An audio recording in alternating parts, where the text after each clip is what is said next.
Hi, I'm Brady with PH Tech Connection, and welcome to today's Tech Tip Thursday video. Today, I want to talk about something that I hear about from quite a few different people actually over the past few years. It's a common recurring problem. It is, how do you reconnect a wireless printer after anything changes in your network? Say you get a new Comcast modem, or AT&T comes out and does something, or maybe you wanted to set up a new wireless router.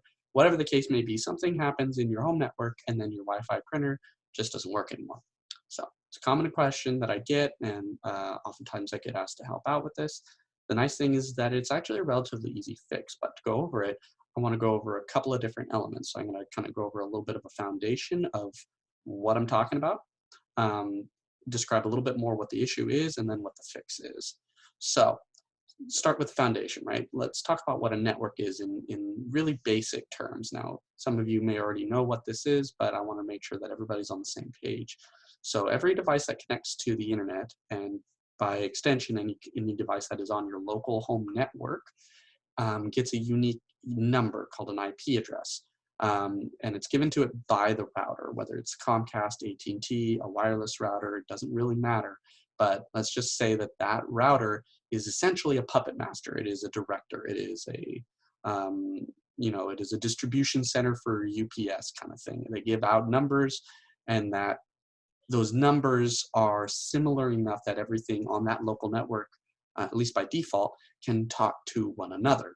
Um, that network is separate from somebody else's Wi-Fi network that has a different set of numbers. So the idea is that you have the ability to talk amongst the same devices that you want to be able to have talk to each other, but not have your neighbor be able to talk to your printer, right? We don't want that. So that foundation of what a network is, it all comes from this one device, this router. So when something happens to the router, you get a new one, you get a new wireless router, Comcast comes out and does an upgrade for you, or AT&T or Sonic or Monkey Brains or whomever, gives you a new puppet master, and they give out different numbers.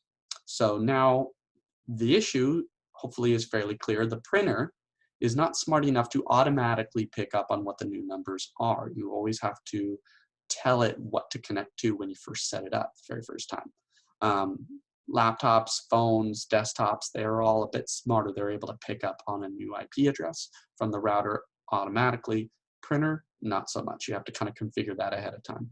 The same, by the way, is true for a lot of smart devices, smart thermostats, like Nests or Philips Hue or what have you. So you change around your network, and if you had to tell it to connect to a certain Wi-Fi, and then you set up a new router, even if you make it the same Wi-Fi, you may need to go back and change those things as well. So what I'm teaching right now has a lot of similarity between a wireless router and other smart devices that are not necessarily smart enough to automatically update themselves with changes to the network. So what's the fix?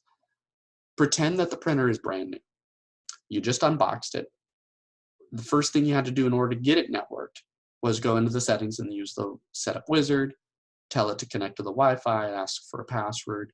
You basically need to do the same thing now that it's changed. And the way that you do that, if you've forgotten, is look up the name of the printer, the model, right? So if you have an Epson Workforce 545, you would be like Epson Workforce 545, Wi-Fi setup. And then you get an article usually from Epson, same thing for HP, same thing for Brother, etc. That gives you fairly decent step-by-step instructions, enough that you can be at the printer, look at a printed out thing, or on your phone, I guess, if your printer's not working, and kind of see what the instructions are and kind of follow along. Once you get it hooked up, you're halfway there. The computers are all thinking that your printer is still set up, but you set it up again. It might have a different number. So usually what I end up suggesting and I end up doing for people when they ask me to help out is I'll remove the printer from the computer and I'll add it back. That kind of guarantees that that new adding back of the printer is actually going to work now that you've reconnected it to the Wi-Fi. So this is a lot of information. Feel free to, this is a video for a reason. You can rewind, you can replay this as many times as you like to go ahead and kind of get the sense of it. But in general, That's how you reconnect a wireless printer after it stops working on the network. It's also a common enough tactic you can use even if no network change has happened to your knowledge. This is still something that you can follow these instructions as if it did, because it's a great way to troubleshoot and redo it from scratch, right? Is to just kind of go in and disconnect it from its wireless net settings, reconnect it to its wireless settings, and then go to your computer and remove it and add it, right? It's a common enough troubleshooting tactic. You can use this video to help you in those situations as well. So it's a lot of versatility. Feel free to share this with others who you think this would be helpful for.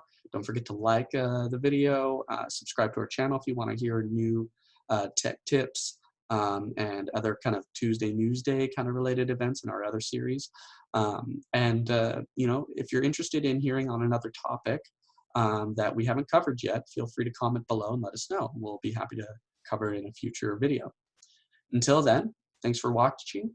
I'm Brady Helkin with BH Tech Connection, and I'll see you again next time.